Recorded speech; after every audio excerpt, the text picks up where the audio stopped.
RTV app వార్తల్ని క్షణాల్లో చదివే అవకాశం ఉంటుంది. ఒక న్యూస్ పేపర్, ఒక టెలివిజన్ ఛానల్ మీ చేతుల్లో ఎప్పుడూ ఉంటాయి.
గౌరవనీయులు మాజీ ముఖ్యమంత్రి గారు కల్వకుంట్ల చంద్రశేఖరరావు గారి ఆదేశానుసారం ఈరోజు ధర్నా కార్యక్రమం చేపట్టడం జరిగింది నిర్మల్లో.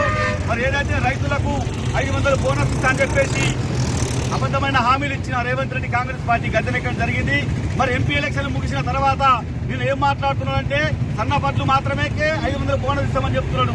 దొడ్లు వడ్లకు బోనస్ ఇవ్వమని చెప్పి చూసా మాట్లాడుకొని నిన్న రైతులందరినీ మోసం చేయాలని ప్రయత్నిస్తున్నాడు. కానీ తెలంగాణ రాష్ట్రంలో 90% మంది రైతులు దొడ్డు బియ్యాన్ని పండిస్తారు. 10% మంది మాత్రమే సన్న బియ్యాన్ని పండిస్తారు. కానీ ఈ కాంగ్రెస్ గవర్నమెంట్ దొడ్డు బియ్యంకు 500 బోనస్ ఇవ్వమని చెప్పేసి ఏదైతే రేవంత్ రెడ్డి చెప్పారో ఖబర్దార్ రేవంత్ రెడ్డి జాగ్రత్త చెప్తున్నాం. తెలంగాణ రైతుల టీఆర్ఎస్ పార్టీ ఖచ్చితంగా కొట్లాడుతుంది.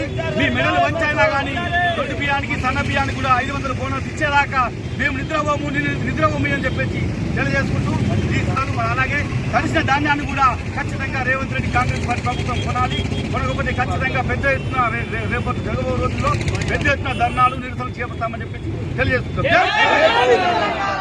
మరిన్ని వీడియోస్ కోసం ఛానల్ ని సబ్స్క్రైబ్ చేయండి. లేటెస్ట్ అప్డేట్స్ కోసం వాట్సాప్ ఛానల్ ని ఫాలో చేయండి. అండ్ లింక్ డిస్క్రిప్షన్ లో ఉంది.